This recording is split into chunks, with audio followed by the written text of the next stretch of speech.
Surviving COVID-19. That's what we're talking about today. Patrice Wade Johnson is my guest. Let me ask you this. I want to just jump right in here because at the same time, all this is going on. This is at a moment in time where everybody's saying on Facebook, Black people don't get the virus. Black people don't get the Rona. It doesn't affect us. Were you seeing that on social media then? So I was seeing that on social media then. But then, I'm also hearing from friends in New York, okay, in Brooklyn, who are also very ill. Okay. And so we're having different conversations. We're like, friends in New York who are gravely ill. And they're talking about like going in hospitals, being on respirators. And so there's a lot of conflicting information. And I hear, like, for me, young people saying, oh, we don't get that. We don't get that. And I'm like, well,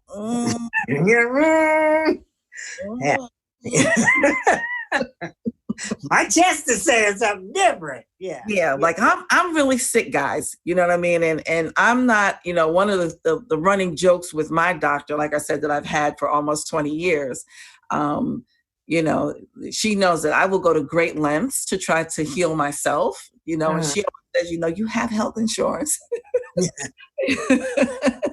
And I'm like, I thought I could figure that out, but, I was so sick, and she said, that I've talked to her more between January and April, because I got my medically clear April 28th. I mean, so that's how the process was for me. Wow. That I've talked to her more between January and April than I probably have in the last 10 years. So give me an idea, and I feel like I'm jumping around, but I want to touch all the bases here. So April 28th, you got this cleared from the doctor, but they say that even once you're cleared, you still feel something in the chest. You still feel some kind of way. Would you say that's been the case for you? Yeah, so April 28th was beyond my 14 days. Because my 14 days was like at the beginning of April. So that was like an additional 3 weeks for me. Still like going back and forth with my doctor, because after my 14 days, I was still sick. Wow. Okay. And that's what my doctor was saying. She was saying, it's going to take a minute. This is not like the flu where after 5 days, you just feel better. And how they were still learning step by step, and like I told her, I said, for me, like, I'm very concerned, I'm very concerned, not just about me, but about my daughter, about my grandson. And and that people are leaving here. Like, the number of people that were dying was exponential. And I said, and then I know people that are dying, that have died, and I said, and so am I really getting better? Because there's this unknown that everyone is talking about. Am I really getting better? Like, what's the measuring stick for better if everybody's learning as we go along? And there really were no answers. It's like, okay, well, we just have to keep measuring. So there was a regimen that I developed with my family to do. Wow.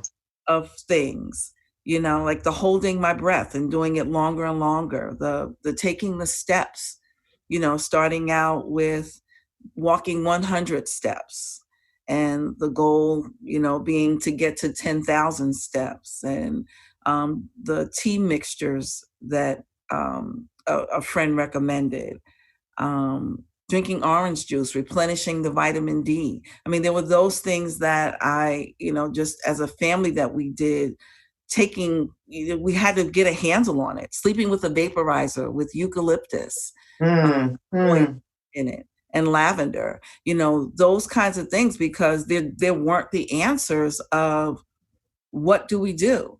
Because this is all uncharted territory. It's all uncharted territory. I don't want to run out of time, so we got about a minute and a half left. Okay. Was this life-changing for you? life-changing. It helps you see things very clearly, like some things that, it's like, okay, so now what's really important? What are the things that I need to get done? What are the things I need to make sure happen?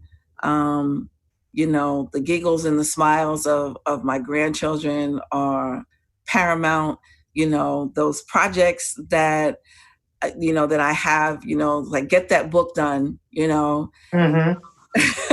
get that next movie script done, and those things that they're important, and and take care of yourself. Take care of yourself. Indeed. Take care of yourself. Indeed. Well, you look amazing. So your daughter's good, grandson's good, everybody's good. Yes. Everybody's good. And you're walking 10,000 steps a day. Yes. Wow. The goal 15,000. There you go. We'll get you back when you hit 15,000. Patrice Wade Johnson, thanks so much for sharing your story. I mean, people need to see you and know that you can come out on the other side. So we appreciate you sharing your story with us. Indeed. Thanks so much. All right. Thanks, Lynn. All righty. Have a good day. We're going to take a break. When we come back, elections are just around the corner, and this pandemic has affected our elections and our ability to vote, but you can't lose sight of that. You got to keep your eyes on the prize. We're going to talk about that next, so don't go away.